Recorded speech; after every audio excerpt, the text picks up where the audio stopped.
E para entender melhor esse assunto de dados pessoais, tá? A preservação do seu direito de estar seguro nas redes, né? Nós convidamos o consultor em tecnologia da informação, Eduardo Pinheiro. Ele conversa nesse exato momento, agora, com o xará dele, o nosso querido repórter Eduardo Dias.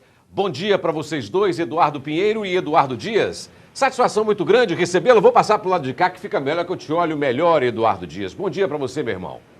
Ei, Torino, bom dia para você, bom dia para todo mundo que acompanha o nosso Jornal na Cidade, segunda-feira, semana começando, está aqui ao meu lado, Eduardo Pinheiro, que vai falar com a gente sobre esse assunto muito importante, a Lei Geral de Proteção de Dados. Eduardo, Torino mandou bom dia para você e para começar, né, explica para a gente, falando um pouco mais sobre a Lei Geral de Proteção de Dados, a importância da gente ter esses dados preservados. Então, bom dia, Torino.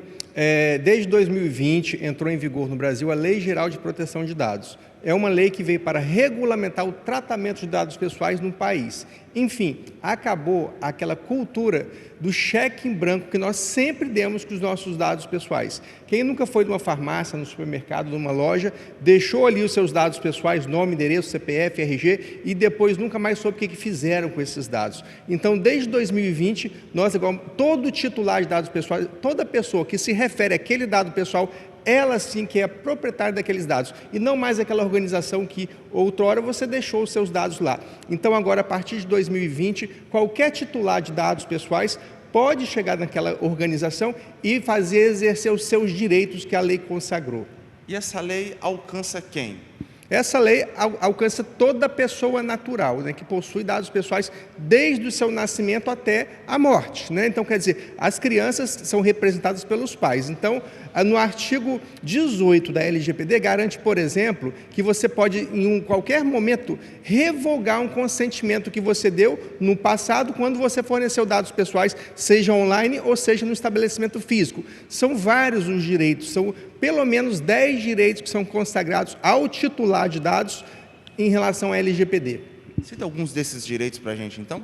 Então, a gente já falou aqui, o direito do consentimento, né, você mesmo que vai, só você pode consentir em relação aos seus dados pessoais, o direito de você atualizar os seus dados pessoais, de repente você foi numa farmácia, deixou os seus dados pessoais numa época que você era casado, hoje você é solteiro, ou então você até mesmo mudou de endereço, você tem o direito de saber se qualquer organização possui dados pessoais. Às vezes você tem dúvida, quantas vezes eu recebi na minha residência correspondências que eu nunca tinha tido nenhum tipo de relação com aquela organização, estava recebendo correspondência daquela organização. Então hoje nós temos agora o direito de nos corresponder, mandar um e-mail ou solicitar pessoalmente, saber dessa organização se ela possui dados pessoais. E essas organizações estão obrigadas a fornecer esse dado, se ela possui ou não possui, e quais tipos de dados que elas armazenam, que elas tratam. E você pode também, a qualquer momento, se for da sua vontade, do seu interesse, pedir a revogação daquele consentimento que você deu lá no passado. E como que nossas informações circulam assim tão facilmente? Pessoas que nem conhecem a gente, em alguns momentos, conseguem ter acesso a dados tão importantes. Então, boa pergunta. Hoje em dia, nós sabemos que 98% dos dados pessoais estão armazenados em suporte digital. Então, é muito fácil, antigamente era físico, era no papel. Hoje em dia, é muito mais fácil o compartilhamento e a multiplicação desses dados pessoais. Muitas vezes, até antes de 2020, antes da lei entrar em vigor, a gente fornecia um dado pessoal num site e aquele dado era compartilhado com outras empresas, outras organizações. Então, isso acabou. Agora precisa do seu consentimento. Para tratar dados pessoais também precisa de ter finalidade. Cada dado pessoal que seja coletado precisa de uma finalidade específica. A gente vivia a cultura daqueles formulários gigantes que as empresas praticavam aquela intenção de quanto mais dados coletar, melhor. Isso não pode mais, é vedado. Para cada dado pessoal que você coletar, precisa ter uma finalidade, tem que ser um tratamento adequado, uma coleta adequada, e também precisa ter necessidade, tem que justificar a necessidade daquela coleta, daquele dado pessoal específico. E quando tem um vazamento de dados, qual o risco e quem teve o dado vazado tem algum direito?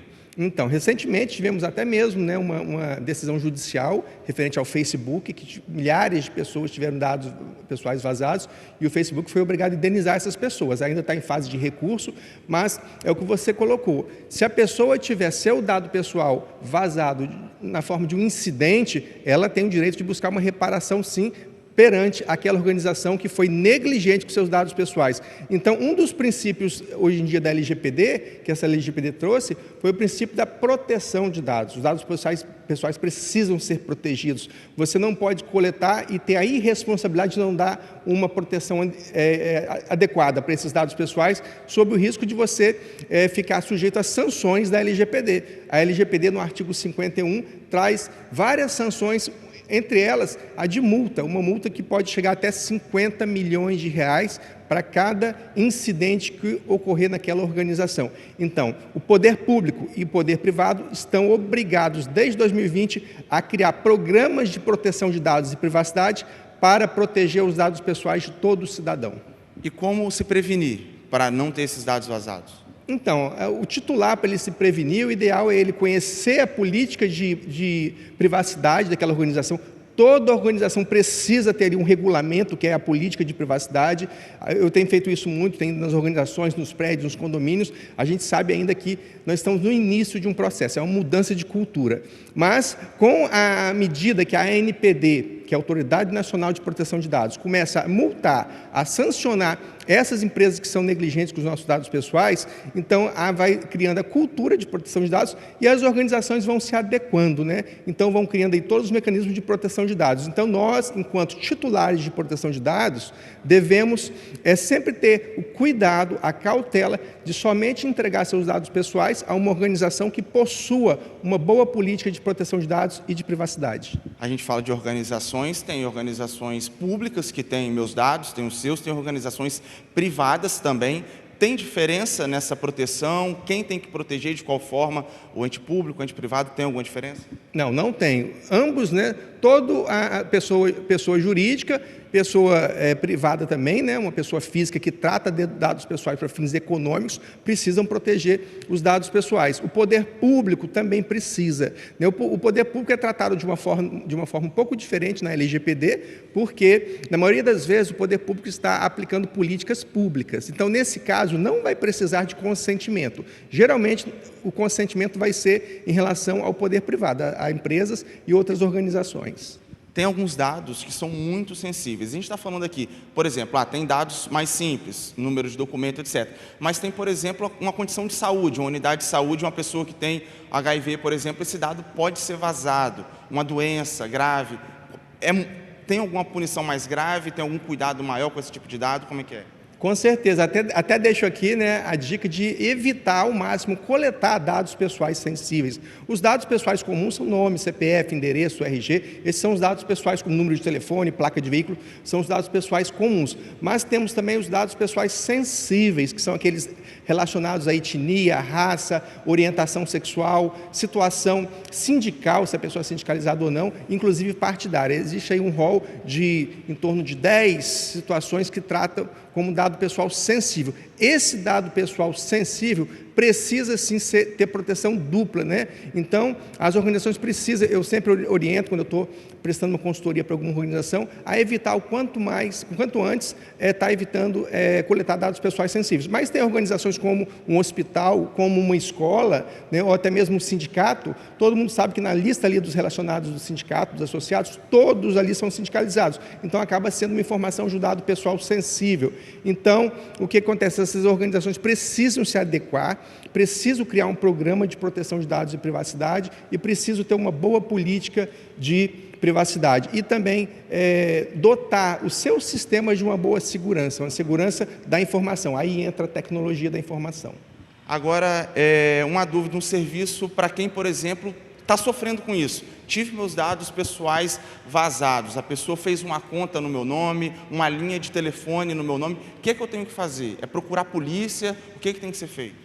Perfeito. A LGPD veio também por causa disso, né? Por causa dessa avalanche de vazamentos de dados pessoais que existem. Por exemplo, em 2021, janeiro de 2021, tivemos 220 dados vazados de 220 milhões de brasileiros, ou seja, praticamente todos os brasileiros, né? Até brasileiros já falecidos. Então, os criminosos se aproveitam desses dados para auxiliar em seus golpes. Então, é sempre bom a gente estar atento com os nossos dados. Infelizmente, eles já foram vazados, estão sendo comercializados, estão sendo distribuídos na Deep Web, na Dark Web. Então, é bom a gente sempre ter essa cautela. Qualquer tipo de incidente que tiver, indício que tiver de que seus dados pessoais possam estar sendo tratados de forma criminosa, é bom fazer um boletim de ocorrência policial para você se resguardar. Existem alguns serviços online também que você pode estar se certificando de que seus dados já foram vazados. Tem serviços de e-mails que você verifica se seus e-mails foram vazados, suas senhas. Existe, por exemplo, o site cadastropré.com.br, eu sempre oriento os meus alunos nas minhas aulas, cadastropré.com.br, que é um site que você digita ali o